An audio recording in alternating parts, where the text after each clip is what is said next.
So today is February 1st. I'm just saying this for the people who might be watching on YouTube later on.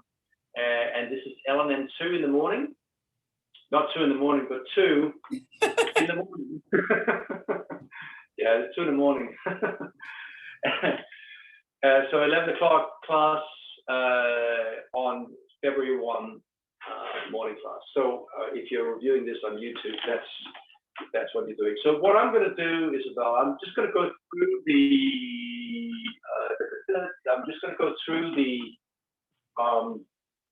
homework assignment. Yeah. And basically, at this point, we're sort of just getting started. We haven't really quite. Hold on. Angelica is coming in. So we haven't quite sort of gotten everything up and running. And I mean, homework assignments have been sent out, but what I'm saying is that not everyone has found their sort of real section. And hey, how are you? I'm good. How are you? Let me just see if I can admit everyone in just without having to. Oops. Angelica just kind of came in. Let me see. Admit. Anyway, we have who we have, and that's all good. So I'm just going to go through the homework assignment, and then I'm gonna see where we stand after that. That shouldn't be too much of a problem. Yeah. How about that? That was an A flat. Okay, happy delivering. How about that? I love Zoom.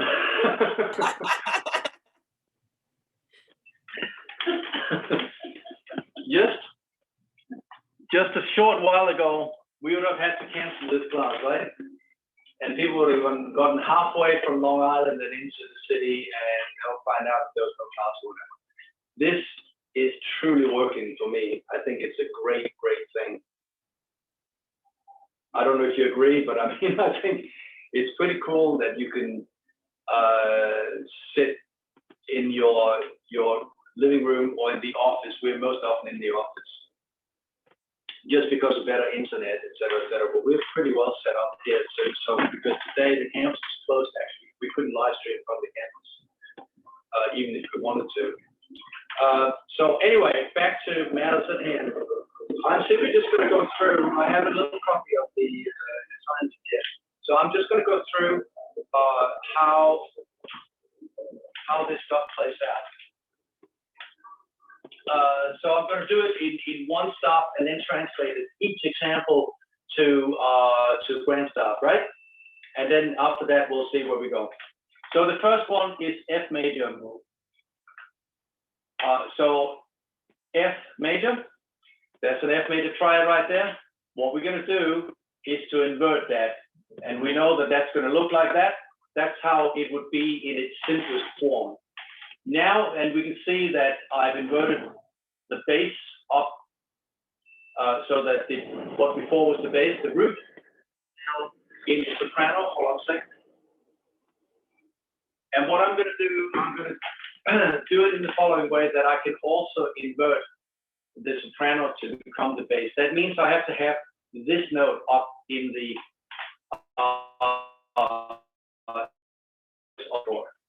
so in other words, I would have to do, let me plug it up in 4 parts. So this is the simplest version. This you can see I'm only inverting one voice. I want to invert both voices so that we do what is called voice exchange, yeah? So I'm not going to put this note, I'm going to put this here in the bass, and I'm going to add some stems to it. Now what I'm going to do, I'm going to take the chordal third, which is this one here. I'm going to put that as my top voice, like that. And then I'm going to add the C, which is the missing note, F, A, and C. Yes, F and A. But C, I can't add on top of it because I would have the same situation again. I can't invert that. So far, so good? Just not. Yeah, preach. I'm sorry, I just got here. Can you run through that one more time for me? Oh, yeah. Thanks. Sure. I am sort of doing it I think you'll catch up really soon. I don't want to cut you off, but let me just do it. Let's see if you get it. I think you will. Okay. All right. All right. So what I'm saying is that what we're trying to do here is that the chordal root and the chordal third. This is the chordal root of an F major triad, right? So F. We want to have that in the bass. That's like this one here, right? But instead of having the chordal fifth, here I'm going to have the chordal third. That one. Actually, you know what? I have a color pen here. I'm going to do it with a color, so you can sort of track that. Does that go through? Yes, it does. Very good. So I'm going to invert that, and that means that the C, the missing note here, I can't have that above it because then I'm changing the outer voices, right? I want you to write in the following way that if you have the root in the bass, you have the third on top. And in first inversion, if you have the third in the bass, you have the root on top. So that dynamic is what is going on all the time. That these exchanges between the third, the chordal root, and the chordal third, that's what we're learning right now. Good.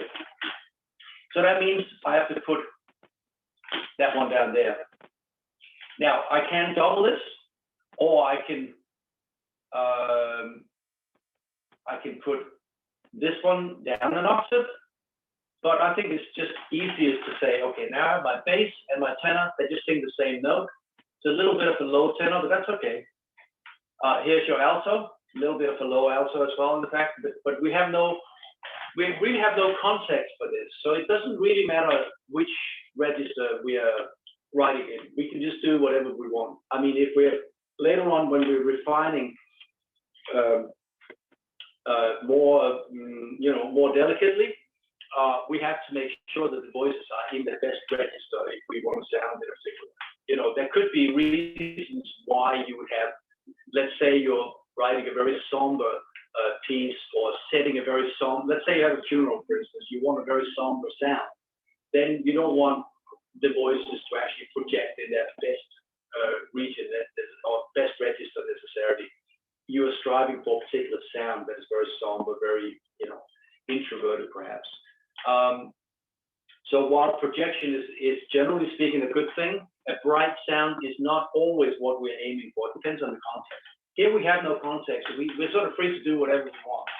Now I'm going to invert this. I'm going to put the note F up here, right?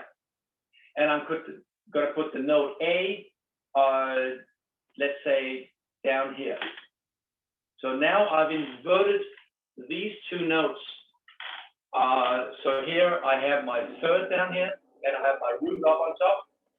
Don't call this the first, by the way. Don't call it the one, or just call it the root. Numbers are good, but sometimes they're not really, the chordal root is better than the chordal first, right? Because we don't really know what we mean exactly. We mean the tonics. Sometimes people confuse these issues. Usually the context gives it away what they mean, but it's better to use the right noun for it. The best is root for the chordal root, okay? And then that leaves one note. We understand now that this is going downtown, this is going uptown, and I'm gonna do that, and then I'm gonna double this one here, right? Another way to do this, in fact, the better way, if you like, is to actually say, okay, I'm going to have these two guys, or the two women, female voices singing that, and then I'm going to have my tenor up there. But whichever way you distribute the voices, this one here is a first inversion F major triad. So third and root, this one will be F over A. It's still an F chord, an F major triad, because F is still the only note from which you can stack the other notes in thirds. Capiche? Let me do one more. Okay, Priggs, tell me what it is that that seems to stumble you, if you can. That. So very often people, okay, I think I know I think I know what you mean by that, because sometimes, in fact, very often people mistake the root and the base. That's not necessarily the same thing. So chord inversion, like you're a keyboard player, so I can do it on the keyboard. Here's an F major triad. And it's a good register here, because I don't, not so well in tune up here. So that's a root position triad. That's an F major triad. I have F. Oh, let me see if I can. That is probably better. Actually, let me see. Since we're wireless here and completely free of anything like that, that's probably a better view, right? Okay, that's an F major triad, so like F, A, and C. If I invert that, I'll do that, right? So now I have F, A, and C, but I have A in the bass. That's the first inversion of a triad, right? It's still F, A, and C, and they can still only be stacked as F, A, and C. If you're stacking them in thirds, we can see that if that's what I have there, just an octave down, but that's what I have there. In fact, you can see that that's not a stack of thirds, because we have that interval from C and up to F. That's here.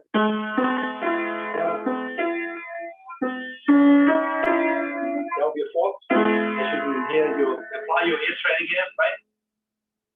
But that's still an F major triad, because F is still the root. Now the root is just on top. You see?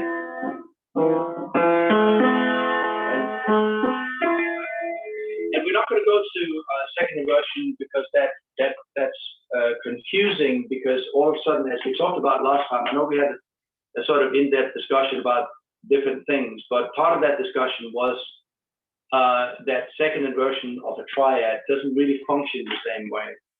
Says who? Well, says the ear, right? Because the ear will tell us that that's not the same chord any longer. So we won't go there. I mean, in other words, if I let me just open that up. If we can hear that this chord here relates more to this one here, which is no longer an F major triad, whereas this one here seems to want to move to that chord. That's what the ear tells us. And the discussion last time was, is that determined by culture or by acoustics or what? You know, probably a little bit of everything of the above, you know? But there's certainly certain understandings that we all share, you know, growing up in this part of the world. And by this part of the world, I mean anything in the Western world would share a certain common usage of music.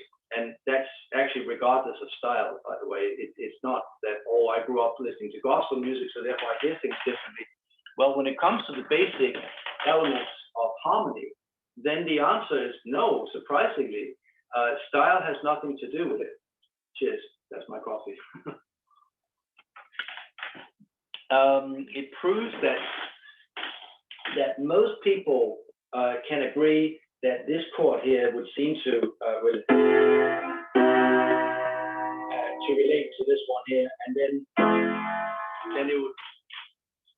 it would end on that chord. That most people who grew up in the Western world can agree that that's more likely than not. I don't have any poll numbers to show you, but as I said last time, I know it when I see it. The same thing, we know it when we hear it. Okay, so let me do a few more examples and let's see where we stand after that, yeah? Okay, cool. It's into doing it. I mean, I can explain it, so I'm doing my face, but it's simply just, there comes a point where you just want to do it. You just want to be Nike people and just do it, you know? And then we will see that then by doing it, whether we understand what's going on. I think that will be the case, quite frankly. Good. That's my $1 million camera stand. You know, you have to have professional equipment. Yeah, guys, you cannot do this without professional equipment. You have to spend at least $500 on a camera stand. It's my music stand, okay? It's a very nice one, but it's made out of wood. But I can move it around. It's really nice. And this is just an iPad, you know, another $1 million piece of equipment. Okay, so what's next?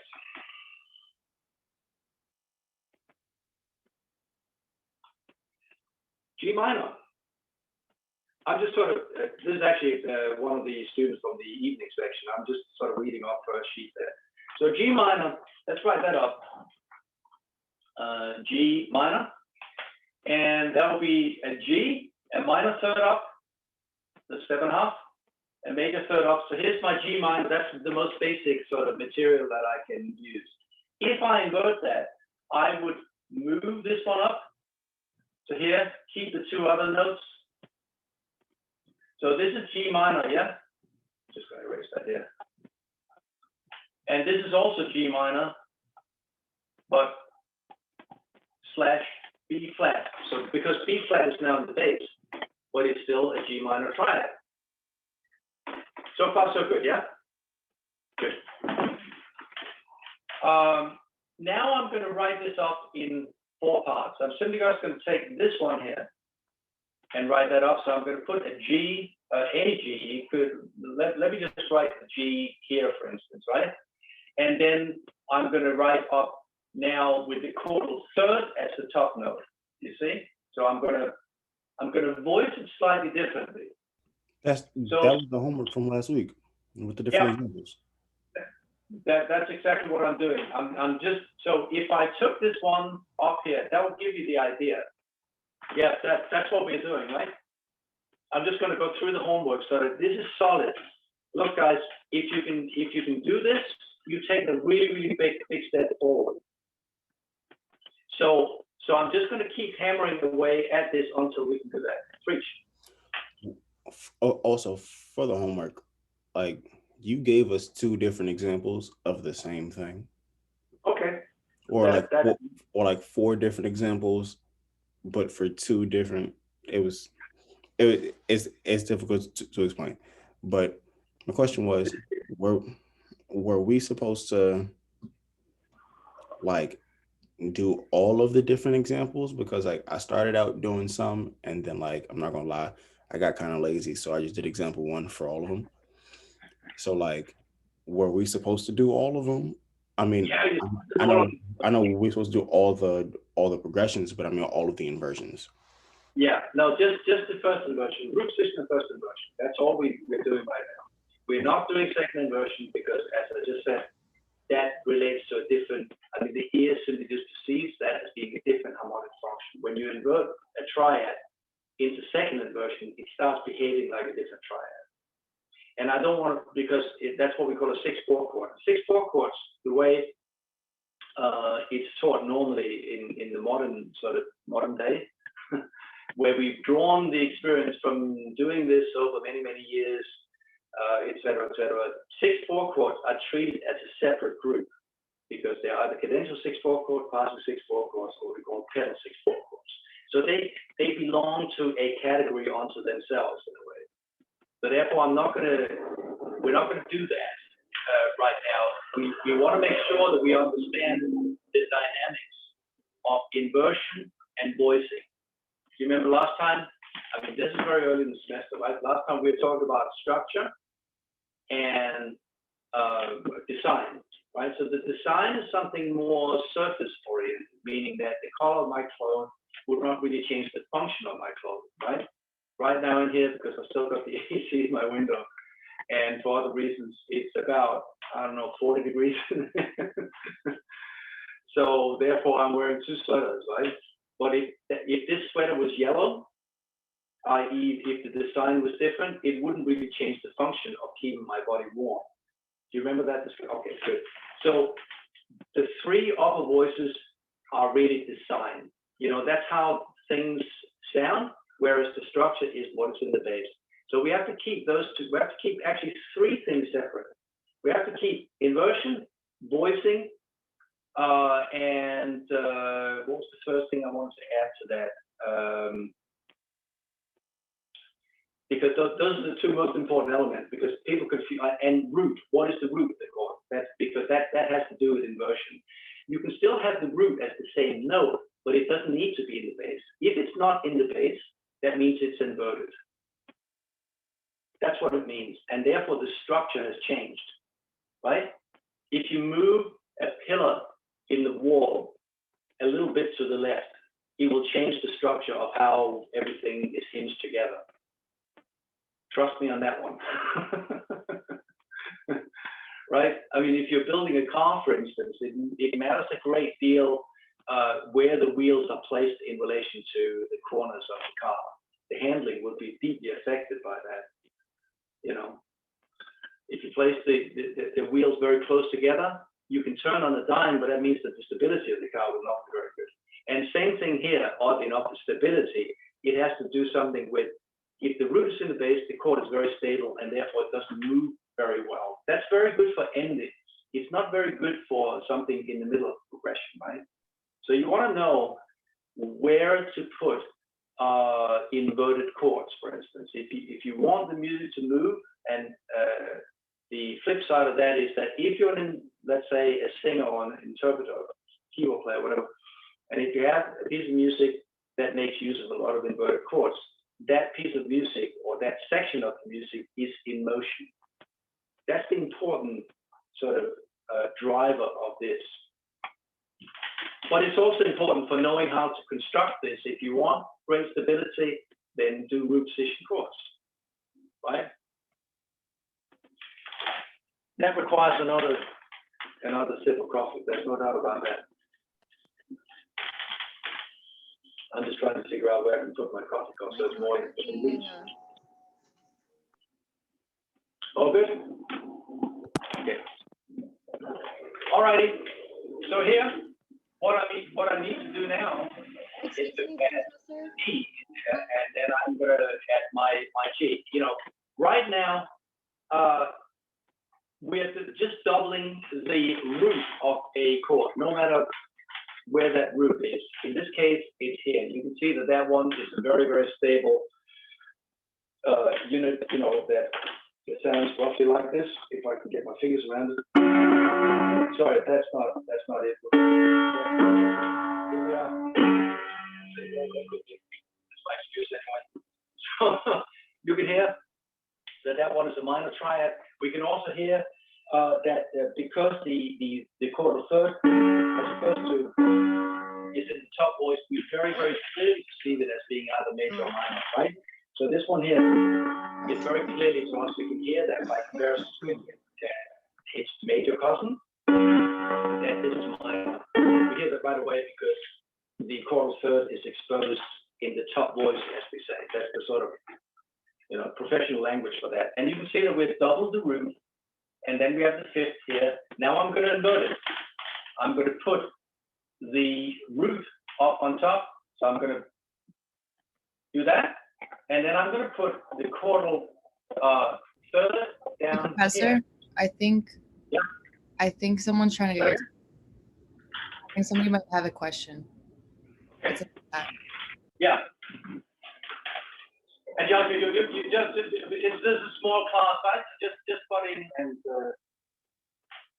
Oh, Angelica's trying to speak, but I don't think we can hear you, Angelica. No, we can't hear you. Yeah. Okay, so do you want to read your question? You can hear me, right? Okay. You know, we're good. Angelica just had a question. She asked me to get your attention, but I think she doesn't have a question anymore. It's in the chat. Okay. You're good or what? What is your question? Okay, we're good. Okay. I'll go on.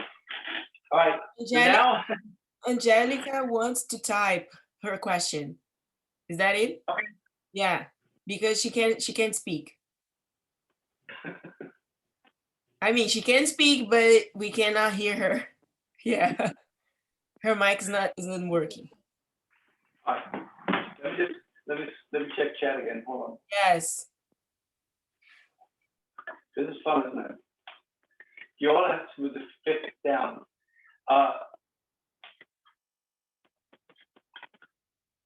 Okay, so the fifth, as you can see, we haven't gotten to that yet, but I'm actually just going to keep that here, right? So the fifth is the sort of hinge or fulcrum around which everything else rotates. You see? And now I'm going to add my G here. So now I've doubled the root of the chord again. I have my fifth here, same as here. The fifth is really just,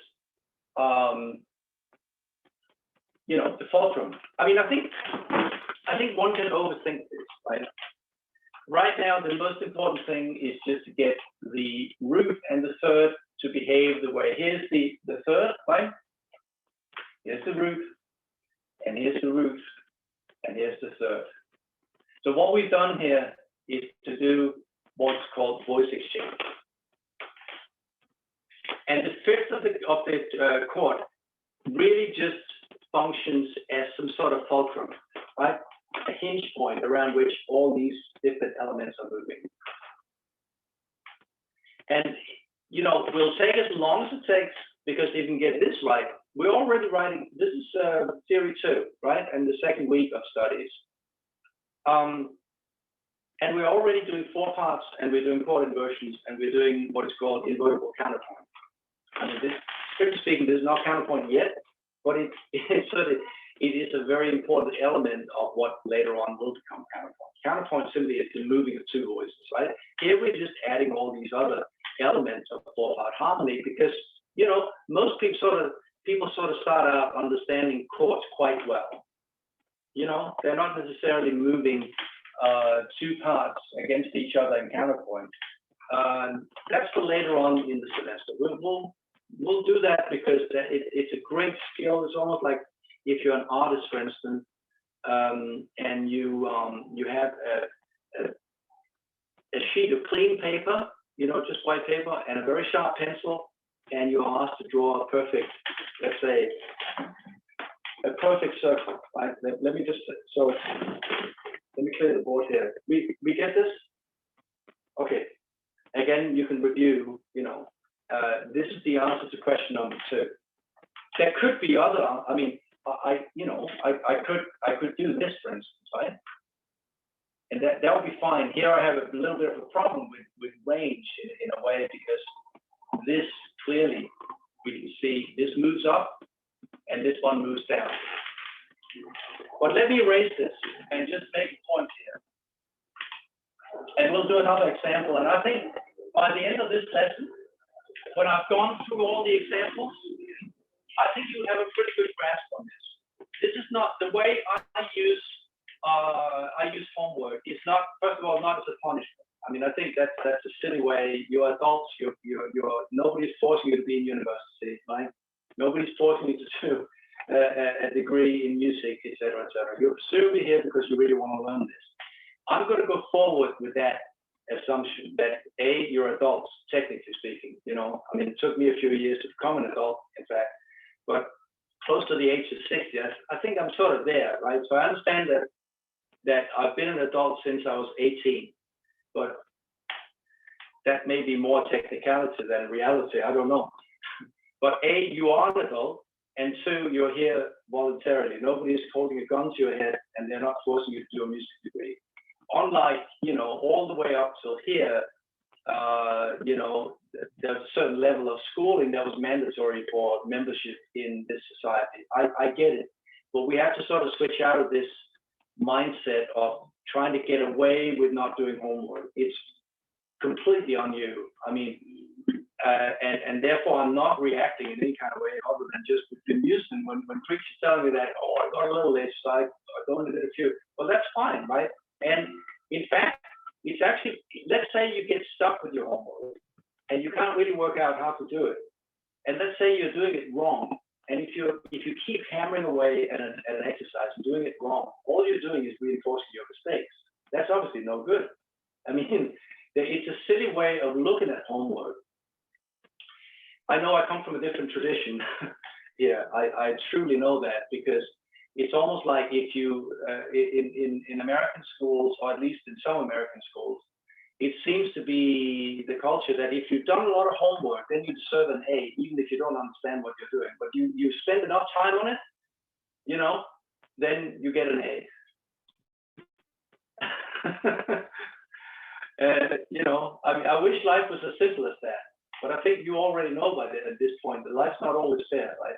That you can do a whole bunch of things and you can have overcome tremendous obstacles, and life is not going to reward you anyway. You know, that's an experience that most adults share on some level, some more than others. I mean, we all have different levels of, you know, obstacles that we need to overcome. But you get the point, though. Life doesn't work like that, and neither does my way of teaching. I mean, my only concern is that you understand this, not how many homework assignments you've done it. Some people can come in, do it once, and then get it. Some people need 10 times, and they're still a little uncertain if they've got it right, and they keep doing it. That's a more common problem, right? That in fact, they actually get it, but they just want to make sure that they get it, therefore they do it 10 more times. And then all of a sudden they can say, oh, I think I get it. That can't be true, so let me do it another way. Do you recognize some of this? I can see a lot of nodding heads here because that's a very common experience. I was the same way. Trust me, I really was. I may have grown up in a different place, but human dynamics are strikingly similar, almost no matter where you grew up. I remember all the way up until actually past grad school, you know, I sort of had the sense that I think I can play this now, and I'm pretty sure I can play it like 9 out of 10 times. That's as good as it gets. But let me just make sure, and extra time and over practice. And all of a sudden I became doubtful about whether I could actually play it in the first place. And I started self-sabotaging because I had just a demon, I guess, to deal with inside, you know, a little insecurity that actually made me work beyond the point where it was no longer productive. And I think a lot of you may have experienced that, some variation on that. Okay, so here's the point I was trying to make before. If you take a piece of paper and a very sharp pencil and say, okay, draw a perfect circle. That seems enough. And you'll find that it's actually very, very difficult to do because your physique doesn't work the same way when you're going left to when you're going right. It just doesn't. You see? So therefore you have to compensate for whichever side is not perfect. It's and counterpoint works in a very, very similar way.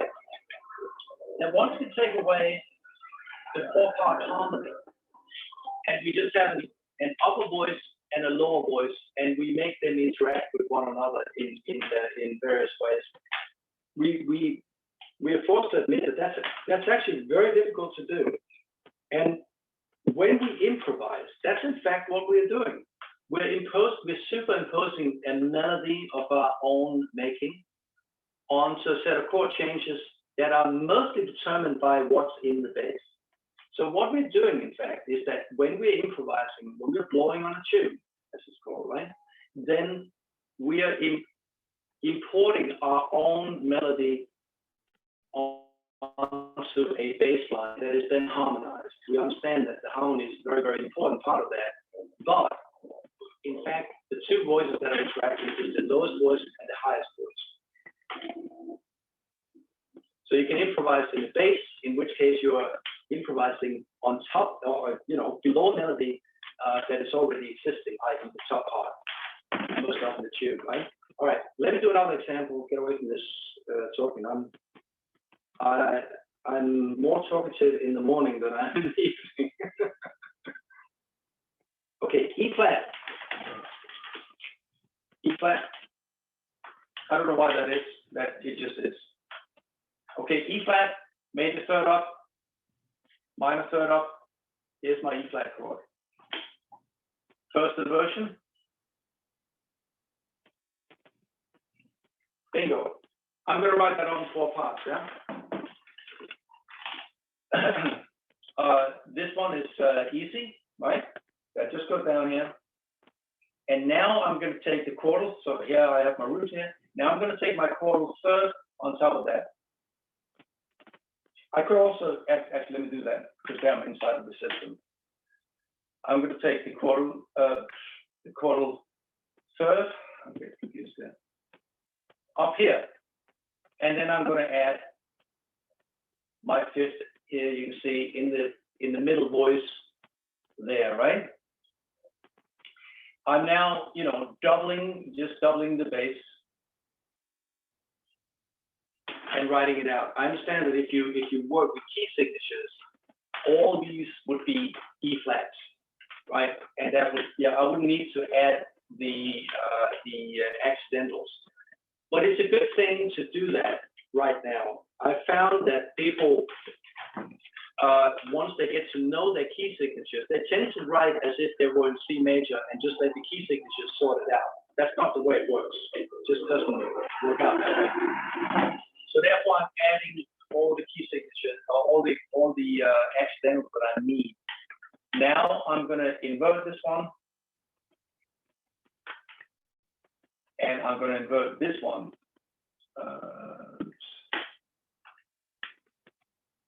You see, so now I've done the voice exchange, right?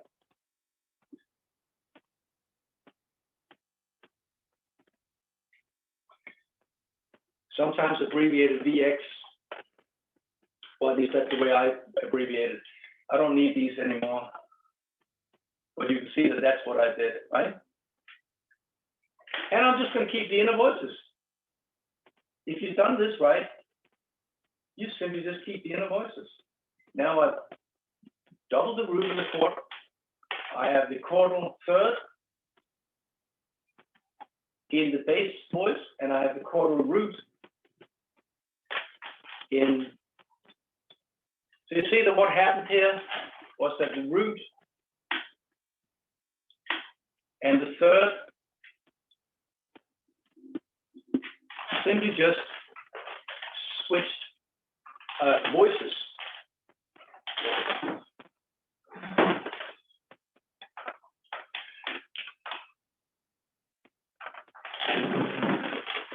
That's it, and we just keep the inner voices. I think that answers your question, Angelica, doesn't it? Okay, cool. All right, onwards and upwards. Is it starting to sort of make sense? Rich, are you with us? Preach. Give me a thumbs up, man. Okay, but it's starting to make more sense, right? I mean, that's just the homework from last week. I mean, and I did the homework from last week, so I understand that. Yeah. So that's okay. All right. So somebody give me a key or a chord that they want me to invert.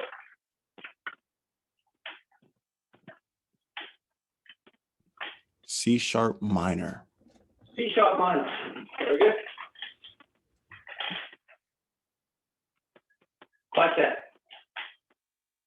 I'm going to write it up just for myself, just to remind myself that here's my C sharp minor triad. So I have to have the right ingredients. I have to have the C sharp in the bass, and then a minor third up, and then a major third up. Now I'm going to invert it.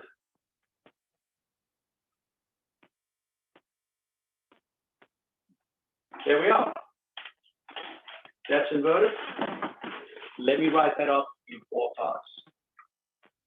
So that's just your little calculation there that you can use a scrap piece of paper or some of the lines that are extra on the homework assignment. Here's my C sharp. I'm now going to put the chordal third, chordal root third, fifth. I'm going to put the chordal third up on top. And I'm going to keep the chordal fifth there. And then I'm just going to double the root of the triad there. Here is C sharp minor, just written up in 4 parts in grand style. So far, so good, yeah? Very good. Now I'm going to invert everything. I'm going to put this one upstairs, and I'm going to put this one downstairs. And I'm simply just going to keep the inner voices like they are.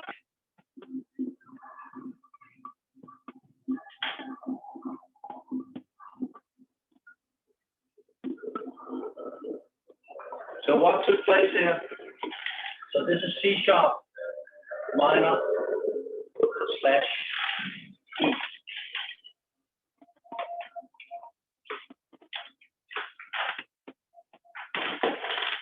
That requires another sip of coffee.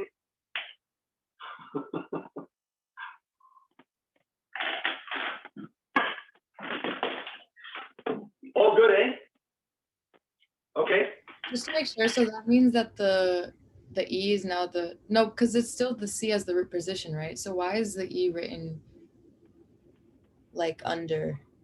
Okay, because that means that E is in the bass. It's a C sharp minor chord, but E is the bass. Got you. Okay. Yeah, that's what it means. Sometimes these are called slash chords because there's a slash. I know nowadays you have to specify if it's a forward slash or a backward slash, but you know, back in the day when they called them slash chords, it's not the guitarist Slash, by the way. Although he's a brilliant guy, you know. Well, he didn't invent it. It was just that jazz players started calling them slash chords, right? So back in the day, there was only one kind of slash. Okay, give me another one.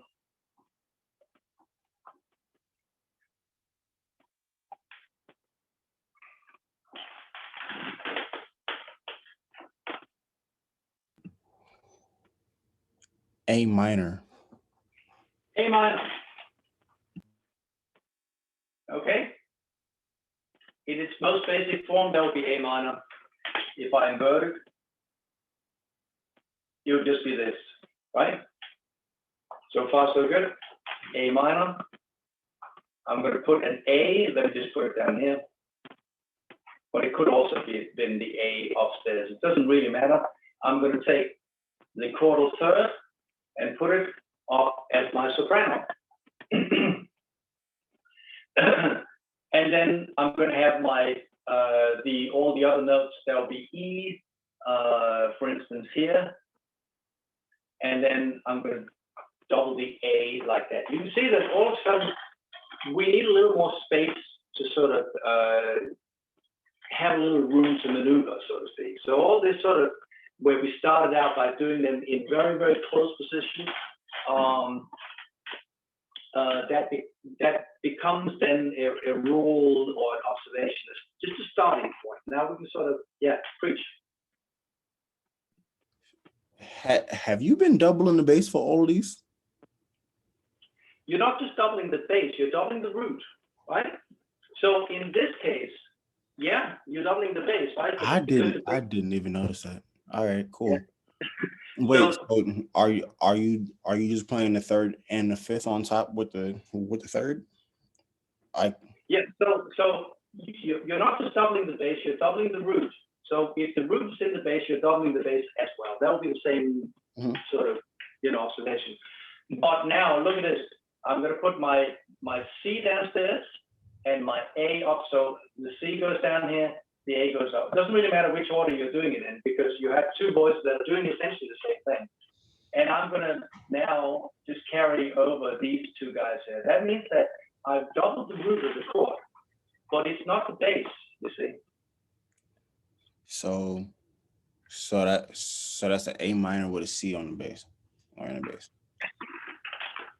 Yeah, and if just correct that very slightly, say not on the bass but in the bass. No, right? Yeah, in the bass. Yeah. Because that's exactly how one would understand it. But you can see that I'm doubling the root of the chord.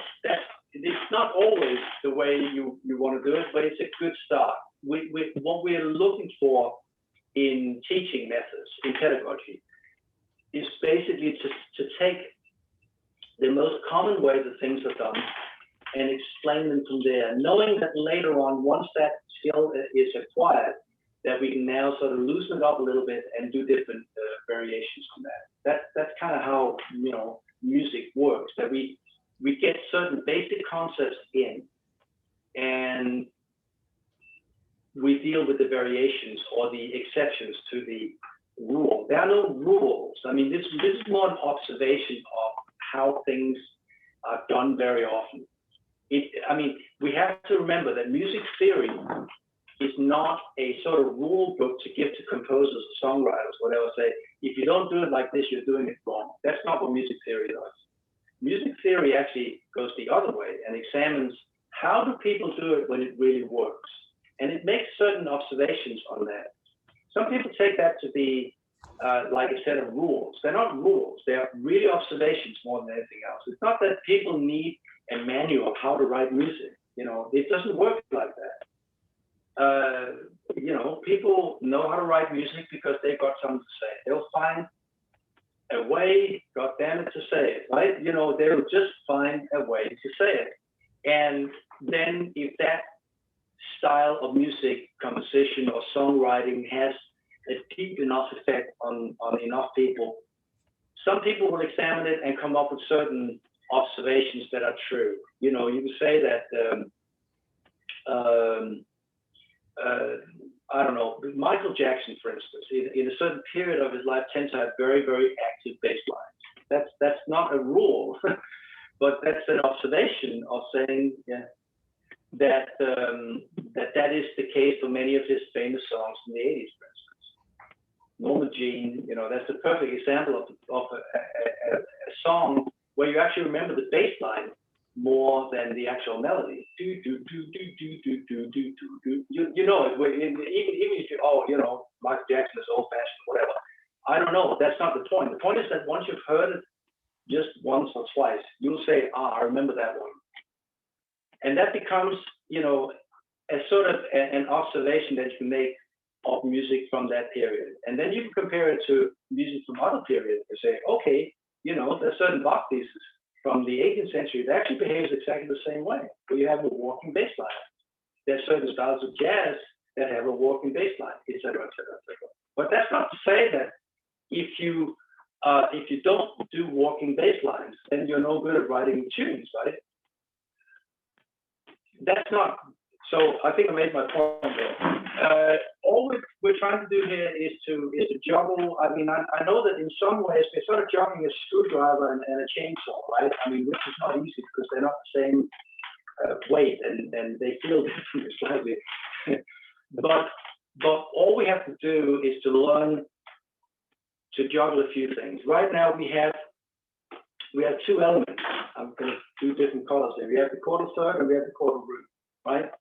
That's kind of what we're trying to juggle here. That turns out to be difficult enough because we still have to be able to switch these, and that turns out to be difficult, right? I mean, I can't even do that, but I mean, I can do this. That's not really juggling, right? I mean, because anyone can do that. I mean, if I throw one thing from one hand to the other, that's not juggling. If I have two different things, then I can sort of practice it. It's a way to start. You understand that this is not the end goal. It's just a way into it. This is a very good little exercise to do. And the great thing about it is that it ties into what we already know. You know, we can already spell triads, no matter if they're minor, diminished, or augmented or whatever. You know, it's the same process. Let's do an augmented triad. Why not? You know? Somebody give me a key of an augmented triad.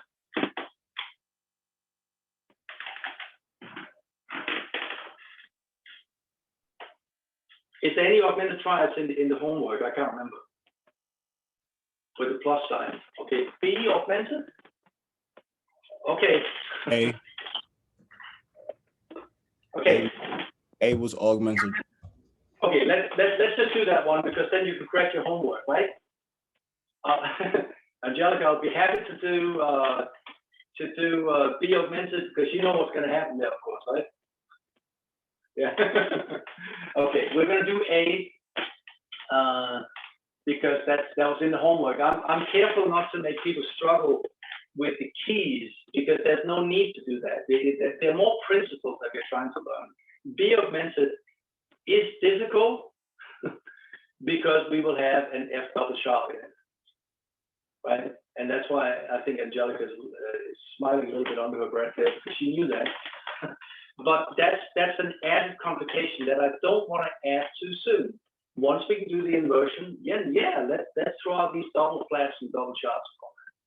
That's not a problem because it's the same process. We have to get the process though. Remember that most most of the students that you probably met at NIAC, but it goes for other schools too. It's just that people hide a little more. Here we're a little more, admitting that certain things are causing us distress.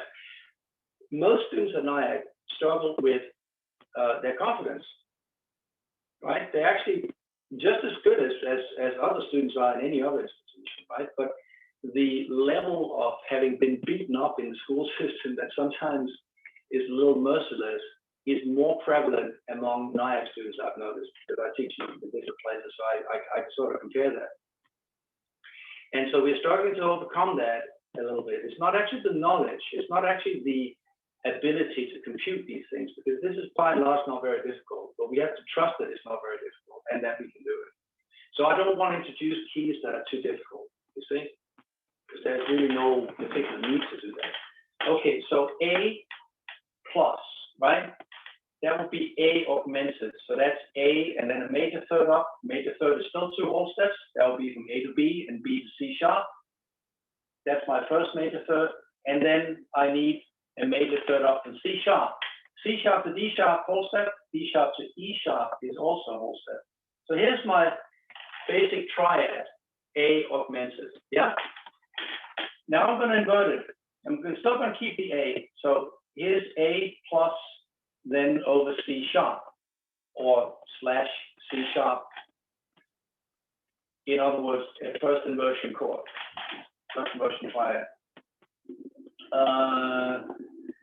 I'm now going to put C sharp, of course, in the bass, and then keep the E sharp, and simply just put the A up here, right? So if I add some stems, then we can see that. Now I'm in 3 parts, because if we are starting out with triads, we have 3 different notes: root, third, fifth, yeah? And when we add a 4th voice part, then we have to double one of the voices. We have to, because if we have 3 different notes and we have 4 voice parts, one of them must be doubled. And usually the first one to double is the chordal root, not necessarily the bass. Now I've said it again. Wait, so why do we have to have 4 voice parts? Why can't it just be 3 then, since there's 3 notes? Because it's just sort of God made it that way, right?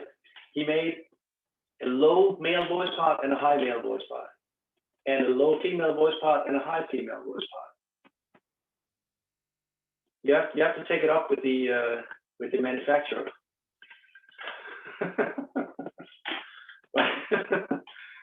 So it's not an issue that can be cured in the service department. Yeah. It is simply just a human experience, is to have, if you sing with all the different voice parts that are common to human beings, we end up with 4 parts. Wait, so why is it common for, like, when you play the piano, you usually have like this hand on like the bass and then the bass notes, and then there's like 3 like different. So why don't we do 4 instead of 3, like as a common thing, since there's 4 voice parts? Well, you do have 4 voice parts, and if you play, it depends on what style you're playing in, right? But the sort of left hand, right hand divide is, in my opinion, I can't really account for keyboard technique from Mesopotamia up till today. But I think there are 2 reasons for it. First of all, if you sit like this for the piano, then it's more, that is easier to do than to do this. So the bass part, because you don't have left-handed pianos, I guess you should, but you just don't, where the direction of the keys are reversed, right? And the other part of that is, I think, because most people are right-handed, meaning that the right hand is the dominant part. They can handle more voice parts, and then it sort of develops from that point onwards, right? I mean, I'm not really sure I'm right about this, and the piano was sort of developed as a support to the voice. Do you understand? Most instruments in the Western world were actually developed to either support the voice and therefore in imitation of how the voice sounded. If you think about the first instruments to be used, and typically in church, right, to support the voice were flutes know that for a fact. And then later on, you had a flute machine, meaning an organ. Basically, the organ pipes are large flutes that are operated with little, little buttons that we call keys to support the singers. But the singers were the main thing because they could sing a text, and that was how music developed in the Western world. It was very, very closely tied with service, religious service, that is. And for that reason, the voice became the observation for anything to do with music from the Western world. The way we define melody, the way we define chordal accompaniment, the fact that we actually distinguish between accompaniment and soloist is because of the voices, right? So that's your little Dr. I still Francis. understand. So like in this case, the melody would be the first staff and then the bass. Right. Oh, I wasn't understanding that. And then that's where the double root goes in. Okay, gotcha. It wasn't always like that, but again, that's a question for certain aspects of music history. In the Middle Ages, for instance, the tenor, the highest male voice, was actually the one that carried the tune. If you think there's a lot of genderism going on here, you're absolutely right. As a matter of fact, at certain times in history, women were not allowed to perform within service, et cetera, et cetera, et cetera. If you think that comes from the Bible, well, some of it probably does. Some of it also has to do with pure politics and the way that men have sat on power, et cetera, et cetera. It's a very interesting discussion, but suffice it to say that for the purpose right now, it hasn't always been the highest voice that carried the tune. That came into sort of general practice after the Reformation. After the church split into what we now call Catholicism and Lutheranism, where the Reformed Church, which is the church that today in many different varieties, basically split away from the Catholic Church in the 16th century. And the observation that some of the church musicians made at that time was that the highest voice is the one we can hear with more ease. So that carries the tune, not the tenor. The tenor sort of has become nowadays the sort of voice in between. And here's another, it ties into your question before. If you're playing, let's say, with two parts here and two parts here, that's my left hand here, right? And my right hand here. Then you carry the tenor voice very often with your thumb and your index finger. You see? And you carry the inner voices with your thumb and index finger of your right hand. So very often you will see organists, for instance, they will be playing in 4 parts where they don't play 3 parts of it. Sometimes they do, right? And it's a point actually I make very often that if you're not a keyboard player or professional keyboard player, you're better off arranging things where you have 3 parts in your right hand and 1 part in your left hand. Not only does that sound good, and the intonation is easy because the 3 upper parts are singing in close proximity to one another, therefore it's easier to make intonation, arguably, but at least it's a good point to hang on to. But very often you'll see organists actually playing 2 parts here and 2 parts here. Okay. All right, let me invert this. I'm going to plug it up in 4 parts. I'm going to just put my A here, and I'm now going to put the chordal third up here. You can still see chordal root, chordal third, chordal fifth. You can still see which one is which. And E sharp, I'm going to put that down here. And then I'm going to just double the bass in this case, which is also the root. So far, so good? Okay. Now I'm going to invert everything. C sharp, A. Those are the 2 movers.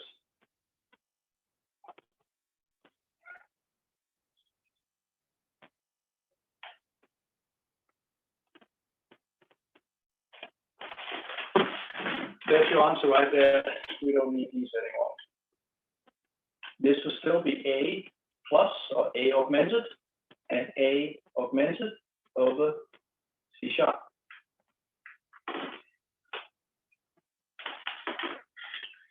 This one is a root position chord. This is the first inversion.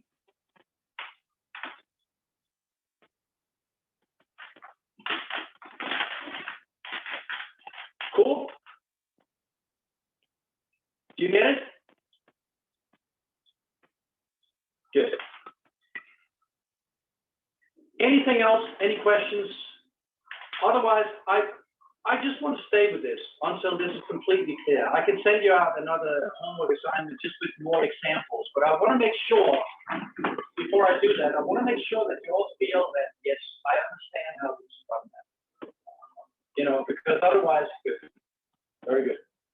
I think the best, what I'm striving for is just that we understand it, not that we've done X number of hours of homework, because that doesn't belong in right.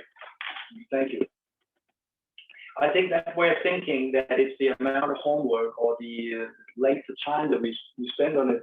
I don't think, frankly, that's just my opinion. You don't have to share it, but I want you to know where I'm coming from. I don't think that belongs in higher education. I think that's more a,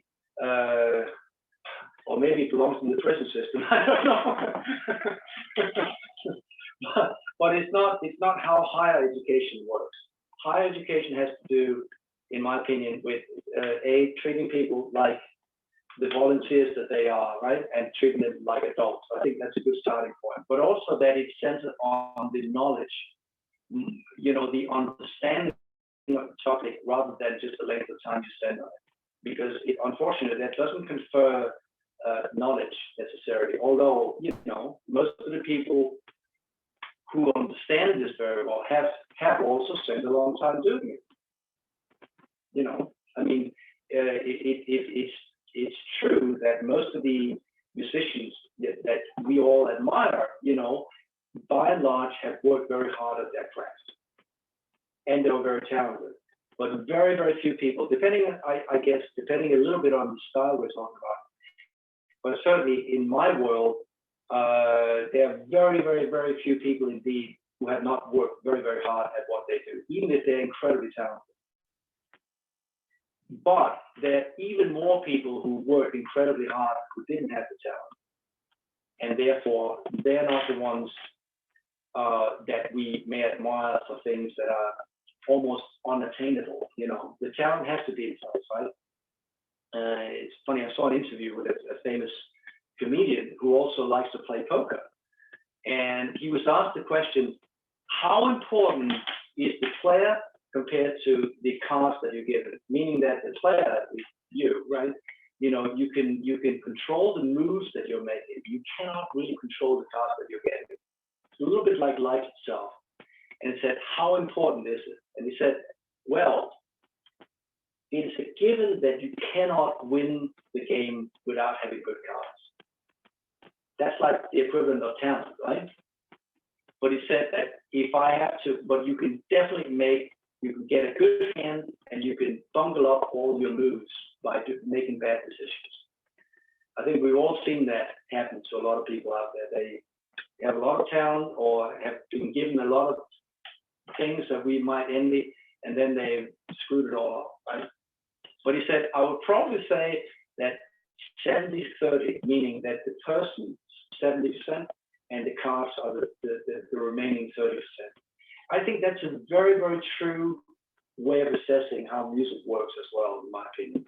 That you cannot be a fully competent and celebrated musician without a generous amount of talent. You cannot control that. But I've seen a lot of people with a lot of talent really wasting their talent. That's difficult. I mean, we know that. The word talent actually is a description of a coin that you can either bury or you can spend it wisely, right? In the old Aramaic or Middle Eastern system of monetary value, right? So that's a reference to that. And I've also seen a lot of people with relatively, modest talent who just work really, really hard at it and very smart and have good advice and all that, you come a long, long, long way. That's the part that we can control, right? But unfortunately, we're not very often sure if the way that we're working at things is the smartest way of doing it. That requires, we have to be able to step aside or step away from our own process and just see, let me not spend more time on this. Let me get it right first, and then I want to spend some time. That's why I'm probably a little bit different because I know this. Because I can tell from our discussions in the department and at school that I approach things in a slightly different way compared to many of my colleagues who think that the more homework you give, the better the students will become. That's not necessarily true. It just isn't. It's like when I look outside, if you're shoveling snow, you have to take it step by step, because if you're pushing a load in front of you that you can no longer push, you're not removing any snow.